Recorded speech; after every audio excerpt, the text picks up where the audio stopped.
Biasanya kalau dari jalur nilai rapor sendiri yang paling diperhitungkan yang pasti rata-rata nilainya ya, stabil atau enggaknya, dan yang pastinya mencapai batas minimumnya itu 70. Nanti grafiknya harus naik nih.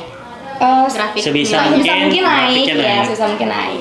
Ya, cuman di jalur nilai rapor itu biasanya ada dikasih kayak tempat untuk input prestasi juga. Betul.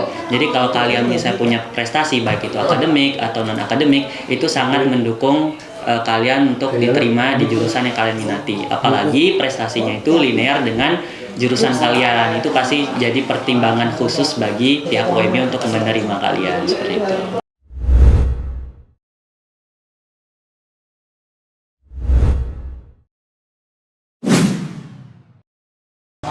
Assalamualaikum warahmatullahi wabarakatuh. Halo Sobat Cerdas. Selamat datang di podcast SMA Negeri 1 Pototano bersama saya Safira Febrianti dan partner saya Naila Arga Sapitri. Nah Sobat Cerdas, kita kali ini sedang kedatangan tamu yang sangat spesial, yaitu Universitas Muhammadiyah Yogyakarta. Wah, luar biasa sekali ya teman-teman.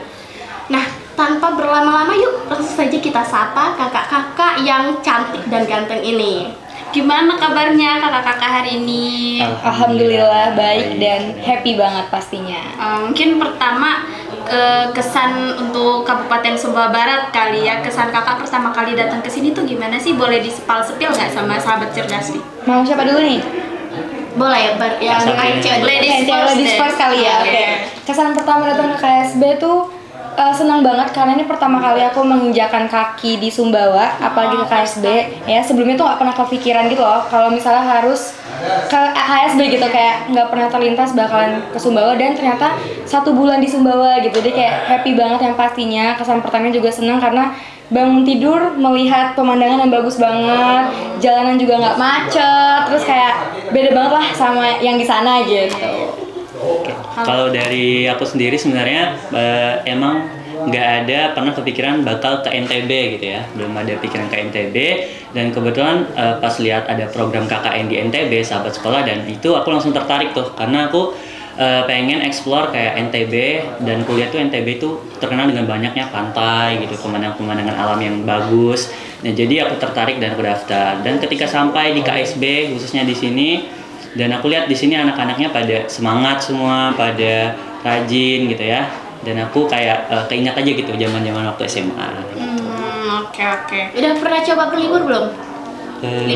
Liburan kami udah pernah ya. Iya, ke beberapa pantai. Ya, mungkin boleh sebutin tuh. Yang pertama, kita pertama kali datang ke KSB itu langsung di hari itu juga kita ke Sekongkang. Oh, jauh banget ya. Jauh banget ya. Itu kita kayak kaget juga, tiba-tiba kita di Sekongkang Langsung gitu. ke ujung. Iya, langsung ke Iya. ujung, kita ke Gili 2-nya Sekongkang. Pantai Gili 2 itu. Terus abis itu kita udah ke Kertasari ya. Iya, Pantai Kertasari. Kertasari itu juga cakep banget, pantainya indah banget.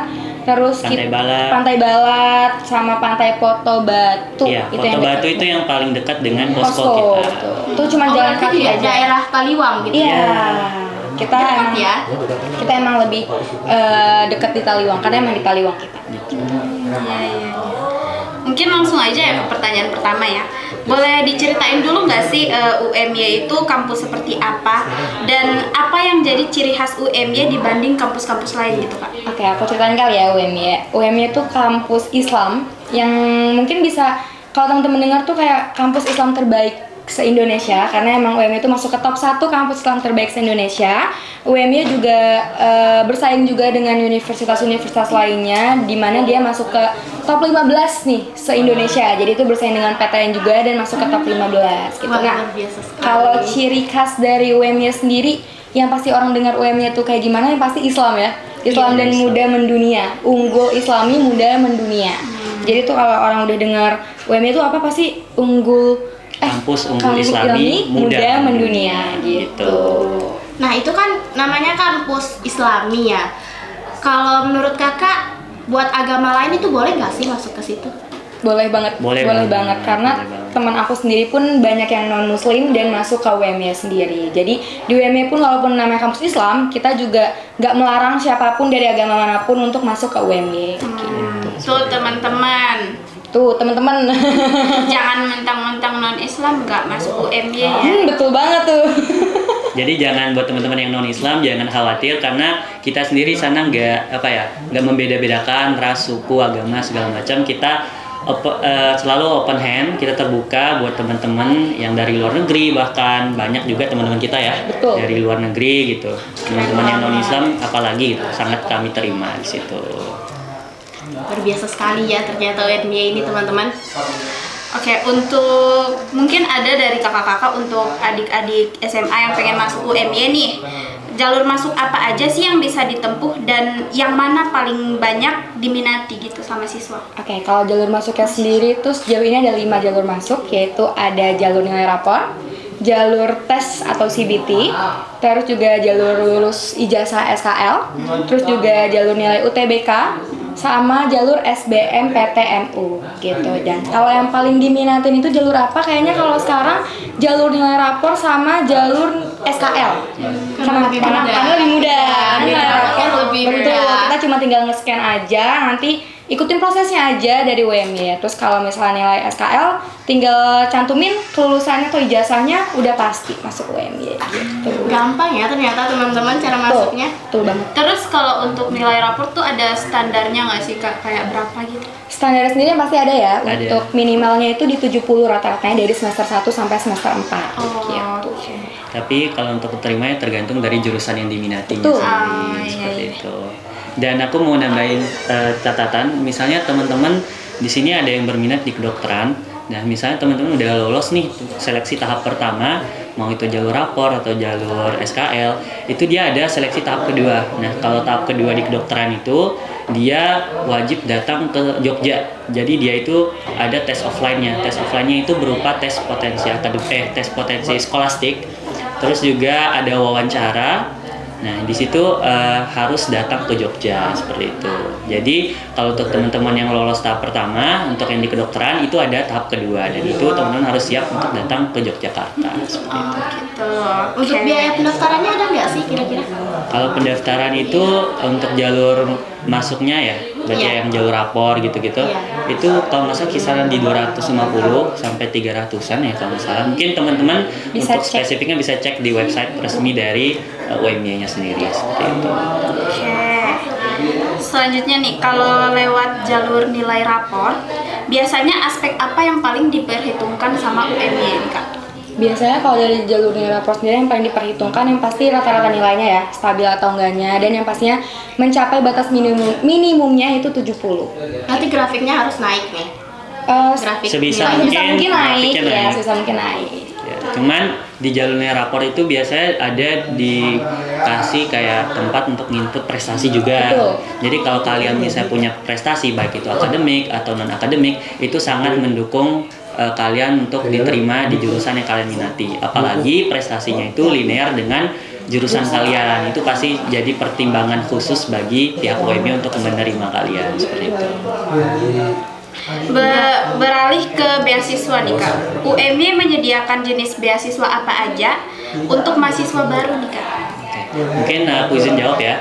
Sebenarnya di UMY sendiri itu ada website yang bisa teman-teman cek, yaitu beasiswa.umy.ac.id. Nah, di situ sebenarnya udah lengkap jenis-jenis beasiswanya, cara pendaftarannya, persyaratannya, hak-hak yang diterima, dan kewajiban yang harus dilakukan sama penerima beasiswa itu udah lengkap. Cuman sini mungkin aku mau jelasin yang sering ini ya di daftar sama teman-teman. Yang pertama ada beasiswa prestasi.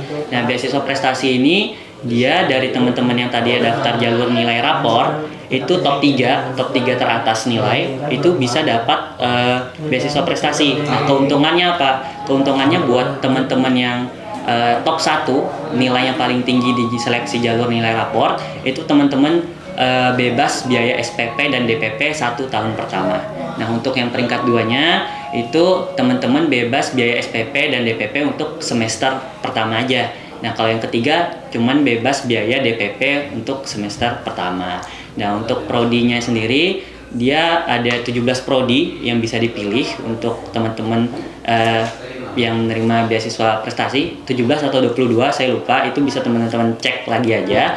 Nah, kemudian selain beasiswa prestasi ada beasiswa KIP kuliah ya kan? Iya. Nah, itu KIP kuliah itu buat teman-teman yang mungkin punya potensi akademik yang mumpuni, cuman mungkin punya keterbatasan di ekonomi. Nah, Untuk syaratnya sendiri, yang pertama teman-teman punya terdaftar di KIP kuliah, terus teman-teman punya kartu KIP, kartu Indonesia Pintar, terus juga maksimal umurnya di 21 tahun, dan lengkapnya bisa teman-teman cek di website resmi UMY seperti itu.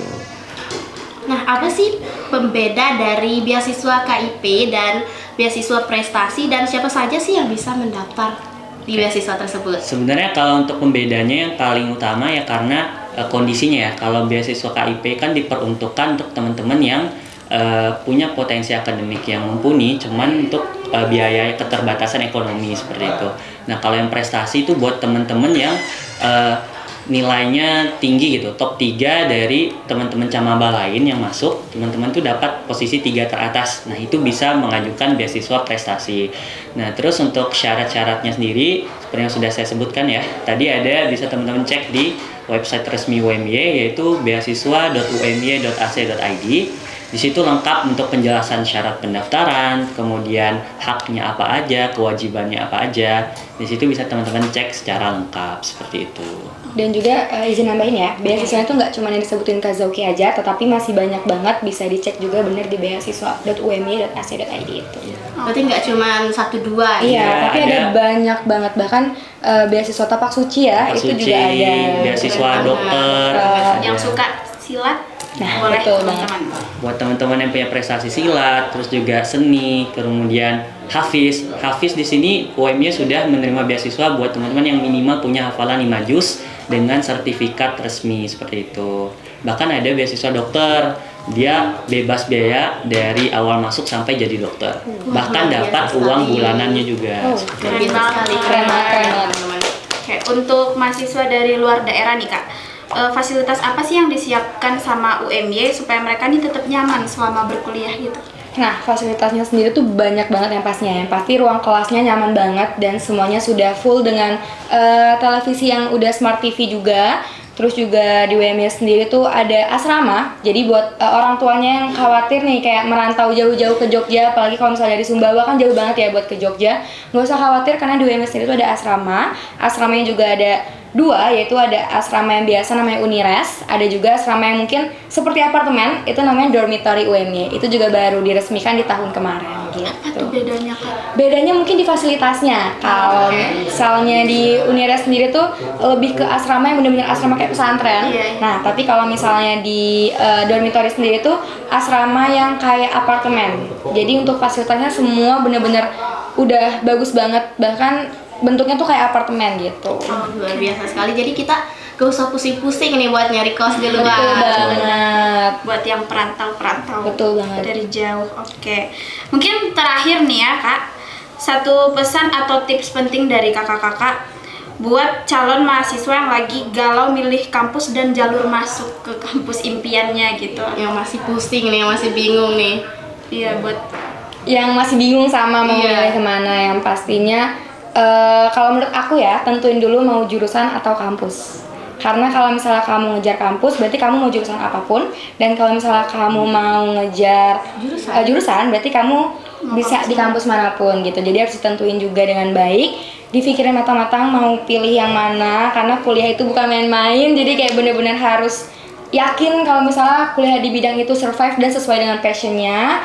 Terus untuk jalur seleksinya buat yang udah SNBP sekarang udah ini ya, udah memilih jurusan juga. Itu matangin lagi aja pilihnya yang mana, dan semoga hasilnya juga bagus. Buat yang SNBT juga belajar dengan sungguh-sungguh, dan buat yang masuk mandiri juga dipersiapkan semuanya gitu. Dan buat yang masuk swasta bisa daftar dari sekarang juga gitu. Nah, itu. Dari aku, boleh. sebagian besar kayak yang udah disebutin sama Kak Sasa juga, teman-teman bisa persiapin untuk yang SNBP ya. Walaupun teman-teman mungkin udah terdaftar sebagai siswa eligible di SNBP, alangkah baiknya teman-teman juga mempersiapkan diri untuk menghadapi SNBP, karena kita nggak tahu kemungkinan terburuknya seperti apa. Dan juga selalu pegang namanya rencana B. Seperti misalnya teman-teman itu daftar di swasta, contohnya UMY, karena UMY sendiri sangat terbuka. Bahkan udah dari tahun kemarin itu udah dibuka pendaftaran dari gelombang-gelombang, sekarang udah nggak tahu gelombang keberapa. Jadi teman-teman mungkin bisa daftar swasta juga. Jadi kita menghindari kemungkinan terburuk teman-teman gak lolos sampai ke mandiri di PTN seperti itu.